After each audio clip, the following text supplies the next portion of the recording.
আজ মুহররম মাসের 1 তারিখ। এই মুহররম মাসের তাৎপর্য হচ্ছে আশুরা। আশুরা এটি আশুর থেকে এসেছে। আশুর মানে হচ্ছে দশম দিবস। এই মাসে একটা দিন আছে, যেই দিনটার নাম হচ্ছে আশুরা। আশুরা মানে হচ্ছে মুহররম মাসের দশম দিবস। এই দশম দিবসের তাৎপর্য হচ্ছে রাসূল করিম সাল্লাল্লাহু আলাইহি সাল্লাম যখন মক্কা থেকে মদিনায় হিজরত করলেন, সহিহ বুখারীর বর্ণনা এসেছে। হযরত আব্দুল্লাহ ইবনে আব্বাস রাদিয়াল্লাহু তাআলা আনহুমা বর্ণনা করেন, কদিমান নবী সাল্লাল্লাহু আলাইহি সাল্লাম আল মদিনাতাল মুনাওয়ারা। নবীজি সাল্লাল্লাহু আলাইহি সাল্লাম যখন মক্কা থেকে হিজরত করে মদিনায় আসলেন, ফারাআল ইয়াহুদা তাসুমু ইয়াওমা আশুরা।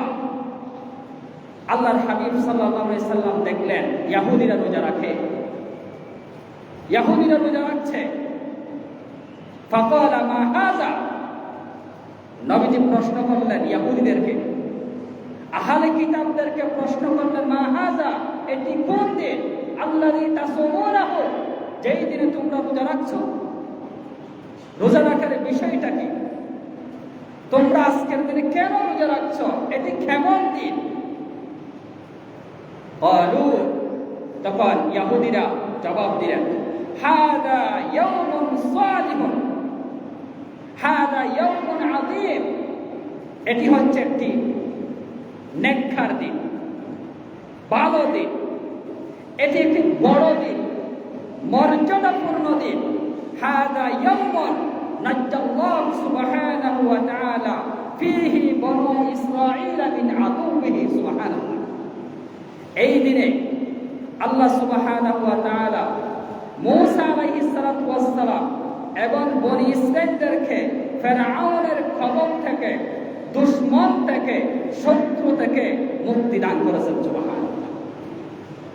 এই মুহররম মাসের 10 তারিখে আল্লাহ সুবহানাহু ওয়া তাআলা বনি ইসরাঈলকে পৃথিবীর শ্রেষ্ঠ জালেম শাসক, পৃথিবীর শ্রেষ্ঠ নাফরমান, যিনি নিজেকে খোদা দাবি করেছিল, আনা রাব্বুকুমুল আ'লা, ফিরআউন বলেছিল আমি শ্রেষ্ঠ রব। নাউযুবিল্লাহ। ফিরআউনের অত্যাচার থেকে, ফিরআউনের শত্রু থেকে বনি ইসরাঈল মূসা আলাইহিস সালাম মুক্তি পান। এই জন্য আমরা রোজা রাখছি। তখন আল্লাহর নবী বলছেন, বিশ্ব নবী বললেন, শোনো পৃথিবীর মানুষ, ফাসামা মূসা আলাইহিস সালাম মুহররম মাসের 10 তারিখে হযরতে মূসা আলাইহিস সালাতু ওয়াস সালাম রোজা রেখেছেন। এই জন্য আমরা রোজা রাখি। আল্লাহর হাবিব বললেন, ক্বালা ফাহাব্বু বিমূসা মিনকুম। রোজা রাখার বিয়ার পরে মূসার ক্ষেত্রে আমরাই বেশি অগ্রাধিকার। মূসা আলাইহিস সালাতু ওয়াস সালাম হলেন আমাদের ভাই। মূসা আলাইহিস সালাতু ওয়াস সালাম আল্লাহ রাব্বুল আলামিনের শুকরিয়া আদায় করার জন্য রোজা রাখছে। রোজা রাখার ক্ষেত্রে আমি মুহাম্মদ সাল্লাল্লাহু আলাইহি সাল্লাম বেশি হকদার। ফাসানা রাসূলুল্লাহ সাল্লাল্লাহু আলাইহি ওয়াসাল্লাম, অতঃপর বিশ্ব নবী রোজা রাখলেন। ওয়া আমারা বিসিয়ামিহি, এবং সাহাবায়ে কেরামদেরকে রোজা রাখার জন্য নির্দেশ দিলেন। এটাই ছিল মুহররম মাসের তাৎপর্য। মুহররম মাসের 10ম দিবসে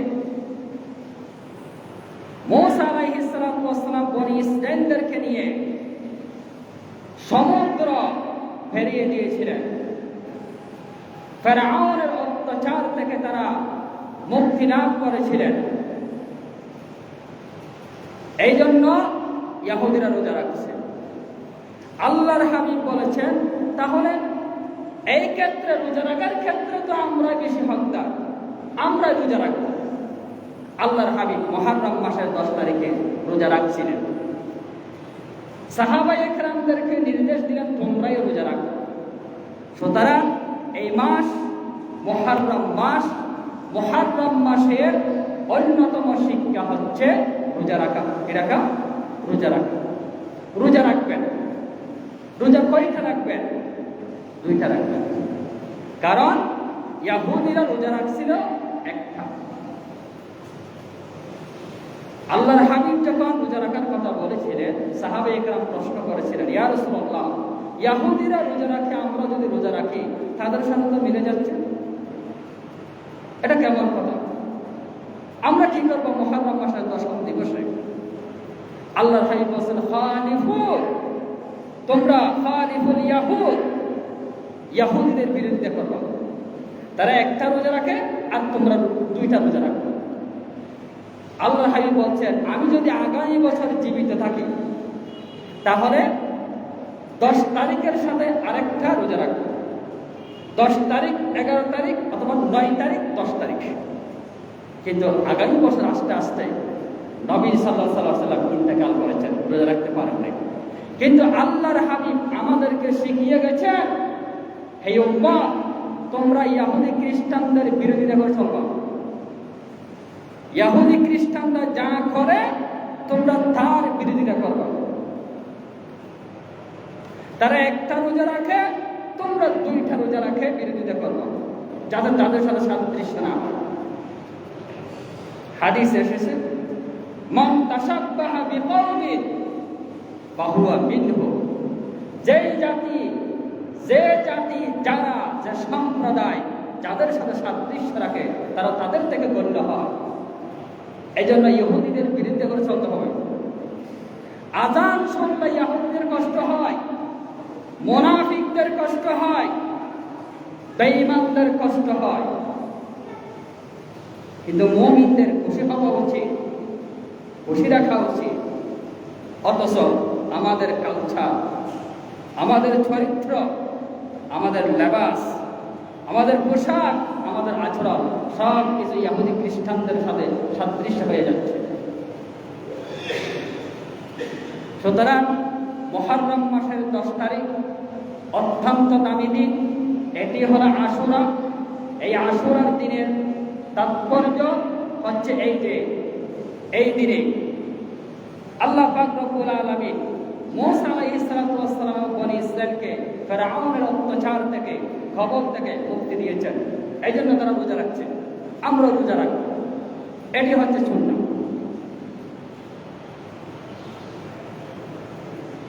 রমজানের রোজা ফরজ হওয়ার আগে এই মুহররম মাসের 10 তারিখের রোজা ফরজ ছিল। আশুরার রোজা ফরজ ছিল। শাবান মাসের 2য় হিজরিতে যখন রোজা ফরজ হয়েছে, তখন আশুরার দিনের রোজা ফরজ বাতিল হয়ে গেছে, এটি সুন্নত হয়ে গেছে। আর রমজান রোজা ফরজ সাব্যস্ত হয়েছে।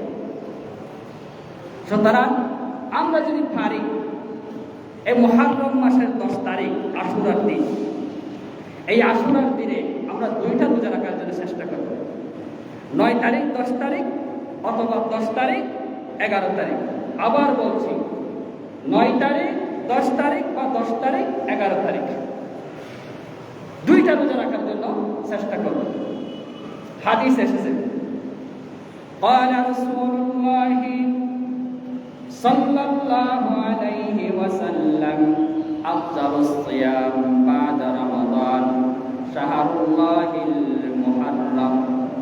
বিশ্বনবী বলেন, রমজানের রোজার পরে সবচেয়ে দামি গুরুত্বপূর্ণ রোজা হলো আল্লাহর মাস মুহররম মাসের রোজা।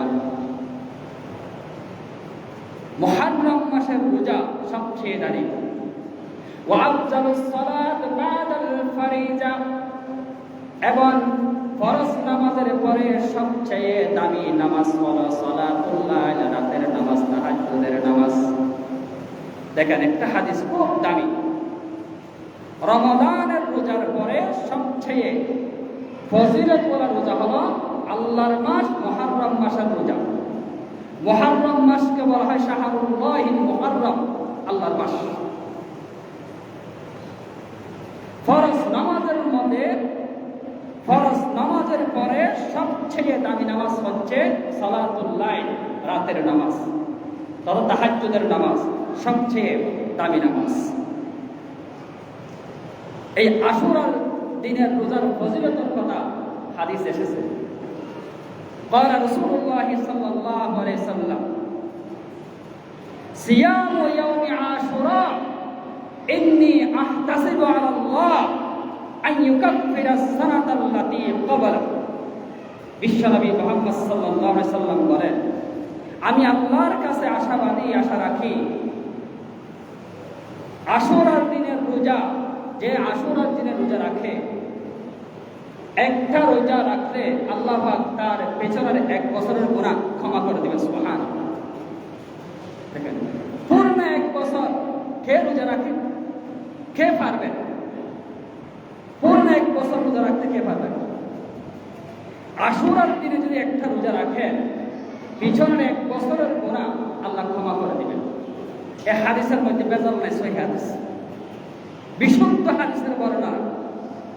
আহতাসিবু আলাল্লাহ, নবীজি বলেছেন আমি আল্লাহর কাছে আশা রাখি আল্লাহ পাক পেছনের 1 বছরের গুনাহ ক্ষমা করে দিবেন আশুরার দিনে রোজা রাখলে। আমরা চেষ্টা করব আশুরার দিনে রোজা রাখার জন্য।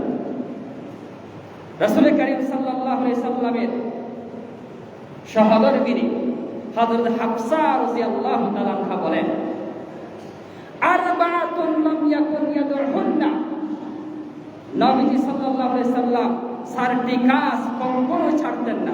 কয়টি কাজ? 4টি কাজ। আল্লাহর হাবিব 4টি কাজ করতেন। এই 4টি কাজ তিনি কখনো ছাড়তেন না। 1, সিয়াম ইয়াউমি আশুরা, মুহররম মাসের 10 তারিখের রোজা আল্লাহ রাসূল ছাড়তেন না। প্রতি বছরে আল্লাহ রাসূল মুহররম মাস 10 তারিখের ভিতরে আল্লাহ রাসূল রোজা রাখতেন। জিলহজ মাসের রোজা কখনো নবী সাল্লাল্লাহু আলাইহি সাল্লাম 1 থেকে 9 তারিখের রোজা ছাড়তেন না। 3 নম্বরে সালাসাতা আইয়ামিন মিন কুল্লি শাহর, প্রত্যেক মাসে আল্লাহর হাবিব 3টা রোজা রাখতেন।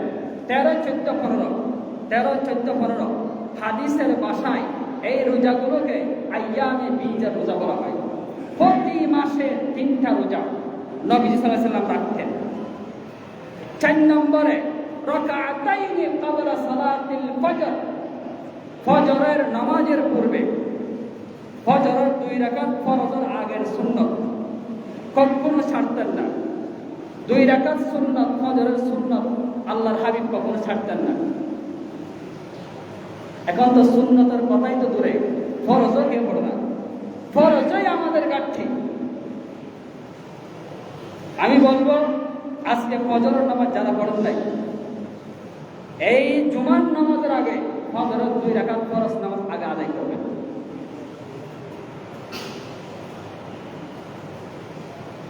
ফজরের নামাজ হচ্ছে ফরজ, এর হিসাব দিতে হবে আপনাকে। জুমার নামাজের আগে ফরজ নামাজ, ফজরের 2 রাকাত নামাজ আগে আদায় করে দিবেন। এরপরে জমাতে এই জুমার নামাজ পড়বেন।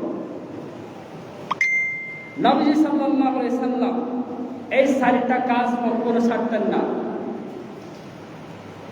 আশুরার দিনের রোজা, জিলহজের রোজা, প্রতি মাসের 3টা রোজা, এরপরে ফজরের 2 রাকাত সুন্নাত। হাদিস এসেছে, রাকাতুল ফজরি খায়রুন মিনাদ দুনিয়া ওয়া মা ফিহা, ফজরের 2 রাকাত সুন্নাত এত যে দামি আল্লাহর কাছে, আসমান এবং আসমানের নিচে পুরো পৃথিবীতে যা কিছু আছে দামি দামি জিনিস, সেগুলোর চাইতে শ্রেষ্ঠ দামি হচ্ছে ফজরের 2 রাকাত সুন্নাত। ফরজের কথাই পরে বললাম, শুধু সুন্নাত নামাজের কথা বলেছেন আল্লাহ রাসূল। আসমান জমিনে যা আছে সেগুলোর চাইতে দামি হচ্ছে ফজরের 2 রাকাত সুন্নাত। আমরা চেষ্টা করব এই আমলগুলো করার জন্য। আল্লাহ পাক আমাদেরকে মুহররম মাসের তাৎপর্য, গুরুত্ব বুঝে আমল করার জন্য তৌফিক দান করুন। হাদা মা ইনদি ওয়াল ইলমু ইনদাল্লাহ।